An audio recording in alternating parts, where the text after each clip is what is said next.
एक समय की बात है। एक बहुत ही सुंदर और शांत गांव था। पेड़ों की छाया, खेतों में लहराती फसलें और नदियों की मीठी धुन इस गांव की पहचान थी। उसी गांव में दो चतुर लेकिन थोड़े आलसी दोस्त रहते थे, राजेश और सुरेश। एक दोपहर धूप में आलस भरी झपकी लेते हुए राजेश ने मुस्कुराते हुए कहा, अरे सुरेश, कब तक ऐसे ही बैठे रहेंगे? अब कुछ पैसे कमाने का बंदोबस्त करना चाहिए, नहीं तो लोग कहेंगे बस खाते हैं, करते कुछ नहीं। सही बोल रहा है भाई, पर करेंगे क्या? कौशल तो हमारे पास बस खेलने और खाने का है। तभी उधर से एक आदमी गुजरता हुआ उन्हें देखता है और हंसते हुए कहता है, अरे राजेश और सुरेश, तुम दोनों ने नई मटन बिरयानी चखी क्या? मजा आ जाएगा, उंगलियां चाटते रह जाओगे। सुरेश उत्सुक होकर उछल पड़ा। कौन सी बिरयानी? गांव में कोई नया आया है क्या? वह आदमी रहस्यमय अंदाज में बोला, हाँ भाई, गांव के बाहर एक नया बिरयानी वाला आया है। उसकी बिरयानी का तो कोई जवाब ही नहीं। चल सुरेश, बिरयानी का नाम सुनते ही मुंह में पानी आ गया। अभी चलते हैं। दोनों दौड़ते हुए उस ठेले तक पहुंचे। भाई, 2 प्लेट बिरयानी देना। सुरेश ने खुशी से कहा। बिरयानी वाला अफसोस जताते हुए बोला, माफ करना भाई, आज की सारी बिरयानी खत्म हो गई। कल आना, रोज यही मिलता हूँ। राजेश और सुरेश निराश होकर वापस लौटने लगे। तभी गांव में शाही नगाड़े बजने लगे। 2 राजसी सेवक ऊंची आवाज में घोषणा कर रहे थे, सुनो सुनो सुनो, राजा का आदेश है, जो भी इस गांव में सबसे स्वादिष्ट बिरयानी बनाएगा उसे महल में रसोइये की जगह दी जाएगी और शाही सुविधाएं भी मिलेंगी। ये सुनते ही राजेश की आंखें चमक उठी। सुरेश, मौका आ गया। अब हम बिरयानी बनाना सीखेंगे और सीधे महल में नौकरी पकड़ेंगे। पर भाई, हमें तो बिरयानी बनानी आती ही नहीं। चिंता मत कर, अब्दुल भाई सब सिखाएंगे। चलो उन्हीं के पास चलते हैं। दोनों अब्दुल के पास पहुंचे और राजेश ने विनती की, अब्दुल भाई, क्या तुम हमें बिरयानी बनाना सिखा सकते हो? अरे पागलो, अगर पहले आते तो सिखा देता, लेकिन अब तो राजा ने प्रतियोगिता रख दी है तो मैं क्यों अपना एक और मुकाबला बढ़ाऊं। ये सुनकर रामू और श्यामू चुपचाप लौट आए, लेकिन उनके दिल में अब एक नई चाह जल चुकी थी।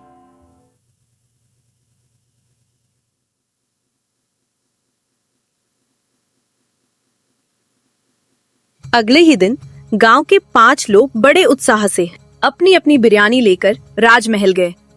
एक एक करके राजा ने सारी बिरयानी चखी, लेकिन हर बिरयानी के बाद उसका मुंह सिकुड़ता गया।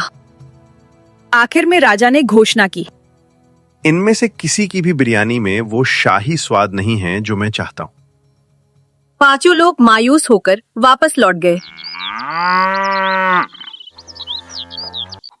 कुछ दिन के बाद वही शाही सेवक गांव में पहुंचे और ऊंची आवाज में बोले, सुनो सुनो सुनो, राजा का नया आदेश, अगला मौका 10 दिनों के बाद मिलेगा। इस बीच अच्छी तरह बिरयानी बनाना सीखो।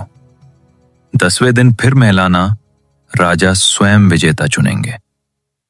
पूरा गांव खुशी से गूंज उठा। लोगों को लगा जैसे उम्मीद की डोरी फिर से हाथ लगी हो। उसी शाम राजेश और सुरेश अब्दुल के पास पहुंचे।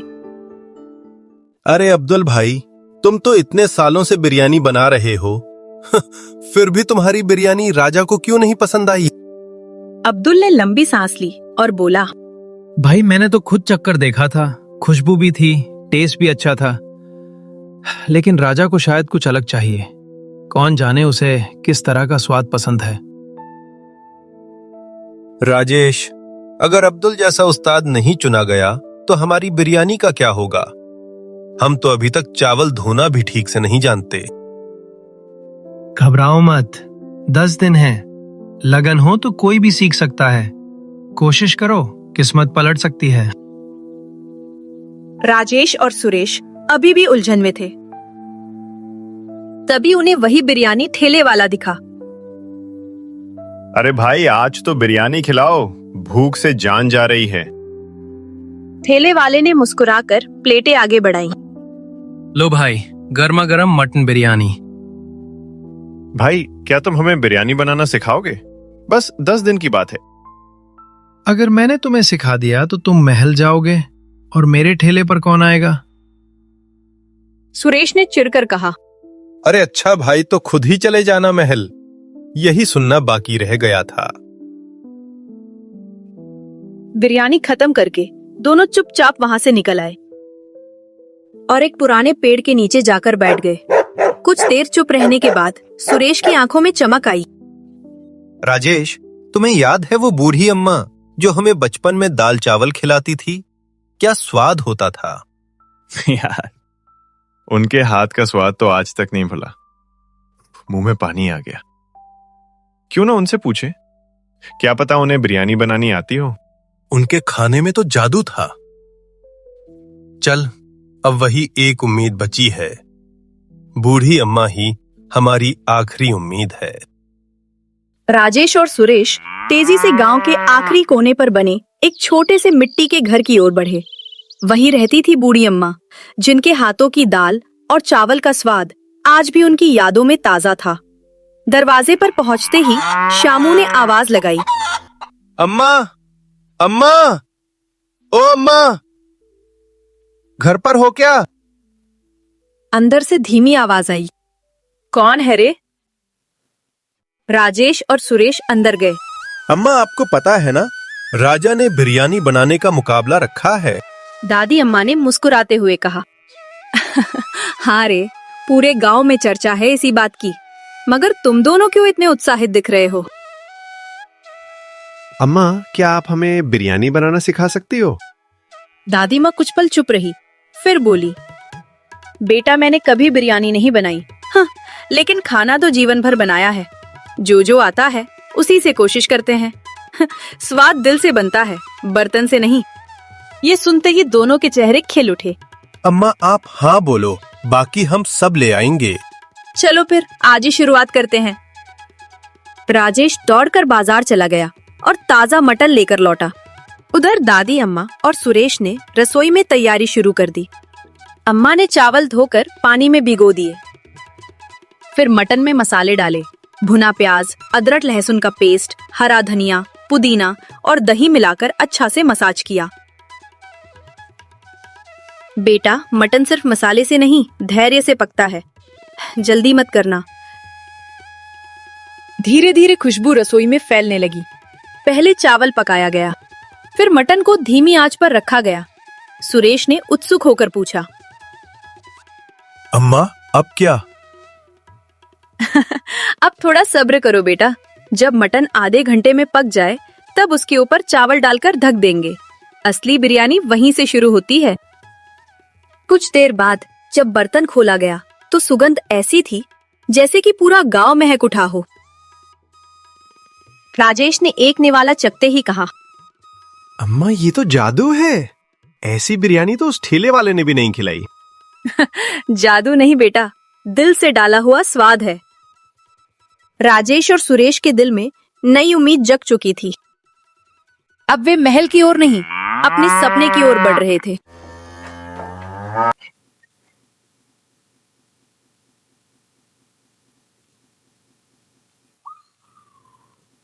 दस दिन पूरे होते ही राजेश, सुरेश और गांव के कुछ लोग अपनी अपनी बिरयानी लेकर महल पहुंचे।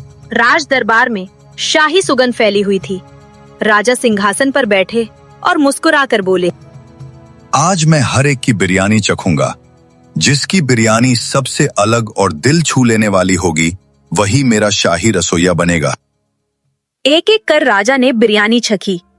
हर निवाले पर वे ध्यान से स्वाद महसूस करते। पूरा दरबार सांस रोककर नतीजा सुनने का इंतजार करने लगा। राजा दरबार में आए और बोले। आप सबने बहुत मेहनत की है। 3 बिरयानियों ने मुझे प्रभावित किया। रफीक मियाँ की, अब्दुल की और तीसरी राजेश और सुरेश की। राजेश और सुरेश की धड़कनें तेज हो गई। राजा ने आगे कहा। तुम चारों में से अब एक आखिरी सवाल का जवाब दो कि विजेता कौन बनेगा। रफीक मियाँ, अब्दुल, रामू और शामू एक दूसरे को देखने लगे। राजा ने गंभीर स्वर में पूछा। बताओ, बिरयानी में सबसे जरूरी क्या है? वो क्या चीज है जो उसे असली स्वाद देती है? रफीक मियाँ ने तुरंत कहा। मसाले महाराज, अगर बिरयानी में मसाले न डाले तो स्वाद अधूरा होता है। नहीं, ये गलत जवाब है। सिर्फ मसाले से बिरयानी का स्वाद नहीं आता। अब्दुल ने आत्मविश्वास से कहा। मसाले या मटन, यही तो जान है बिरयानी का। राजा ने सिर हिलाया और बोले। नहीं, ये भी गलत जवाब है। अब बारी आई राजेश की। उसने थोड़ी देर सोचा और बोला। खड़े मसाले महाराज। नहीं, ये भी सही नहीं है, गलत जवाब है। अब सबकी नजरें सुरेश पर थी। उसका गला सूख गया। राजा ने बोला। सुरेश, अगर तुमने गलत जवाब दिया तो मौका हाथ से चला जाएगा। सोचकर जवाब देना। सुरेश ने गहरी सांस ली। उसकी आंखों के सामने अम्मा की रसोई और उनका कहा एक वाक्य चमक उठा।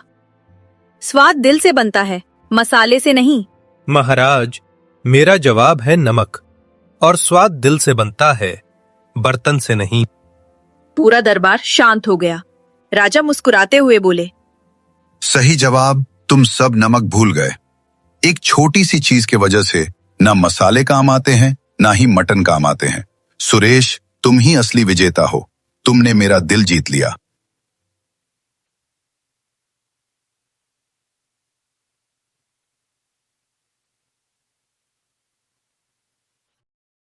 अगले दिन दोनों अम्मा के पास पहुंचे। सुरेश ने खुशी से कहा। अम्मा, आपकी दुआ और सीख के बिना ये मुमकिन नहीं था। याद रखना बेटा, सिर्फ नमक ही नहीं, नीयत भी स्वाद देती है। और इस तरह बिरयानी ने सिर्फ राजा का दिल नहीं जीता, बल्कि रामू और शामू की जिंदगी भी खुशबूदार बना दी।